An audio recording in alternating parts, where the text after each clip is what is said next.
کی آخی دے پنجابی جی صافا، کہتے ہیں اسی میں نا میں نے کچھ ریت بھر لی کہ وہ دور سے دیکھے گی تو سمجھے گی کچھ لے کے آیا ہے، چلو جا کے اسے بتا دوں گا کہ آج پھر مزدوری نہیں ملی۔ کہتے ہیں وہ ریت لے کر جب میں گھر میں گیا تو پہلے بیوی دروازے پہ کھڑی ہوتی تھی، پوچھتی تھی خالی ہاتھ آ گئے ہو؟ آج میں نے دیکھا تو ہے ہی کوئی نہیں۔ فرماتے ہیں میں اندر داخل ہوا، سلام لیے، کونے میں نے وہ رومال رکھ دیا اور میں نے آواز دی کہ بھلی مانس کہاں ہو؟ تو وہ کہنے لگی آپ منہ ہاتھ دھو لیں، میں روٹی لے کے آئی۔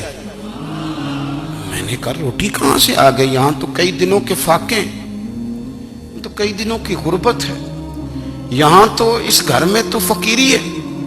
فرماتے ہیں کہ وہ روٹی لے کے آئی اور اس وقت کی جو موجودہ نعمتیں تھیں، سمجھ لیں سلاد، اچار، ہر چیز ساتھ لائی۔ میں نے کہا کہ بچے کہاں گئے؟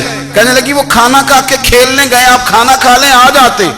کھانا اس نے چن دیا۔ میں نے حیرت انگیز لہجے میں ساری نعمتیں اپنے دسترخوان پہ دیکھ کر کے بیوی سے پوچھا یہ کہاں سے آیا کھانا؟ بچوں کو تو نے کہاں سے کھانا کھلایا؟ یہ سارا کچھ کیسا ہے؟ تو کہنے لگی پتہ نہیں آج آپ کس کریم کی مزدوری کرنے چلے گئے تھے، پتہ نہیں کس کریم کی، میرے گھر میں تو اتنی نعمتیں آئی ہیں کہ مجھ سے سنبھالی نہیں جا رہی، اتنا اناج ہے، اتنا گندم ہے، کس کریم کے دروازے آج چلے گئے تھے؟ یہ کہتے کہتے وہ اٹھی اور اٹھ کر کے کہنے لگی پہلے ہی بڑا کچھ آیا تھا، اب کیا لے آئے ہو؟ اور جا کر کے نا اس نے وہ ریت والا رومال کھولا، کہنے لگے میں تو لے کے آیا تھا ریت، تو میرے رب نے اسے بھی سونے اور ہیرے بنا دیا تھا۔ جب آپ کی توجہ اللہ کی جانب، میرے نبی پاک صلی اللہ تعالی علیہ وسلم نے فرمایا ہر چیز اپنے رب سے مانگ، ہر چیز مانگ، ہر چیز مانگ۔ یا رسول اللہ کیا کچھ؟ میرے محبوب نے فرمایا تیرے گھر میں نمک بھی ختم ہو جائے تو وہ بھی اپنے رب سے مانگا کر، تو مانگنا وہ تجھے دے گا، تو اس کی بارگاہ میں کشکول طلب دراز تو کرنا۔ اور ترمذی شریف میں عجیب لفظ ہے، رسول کائنات نے فرمایا، رب کریم فرماتا ہے جب میرا بندہ ہاتھ اٹھاتا ہے نا تو مجھے حیا آتی ہے کہ میں خالی کیسے لوٹا دوں اس کے۔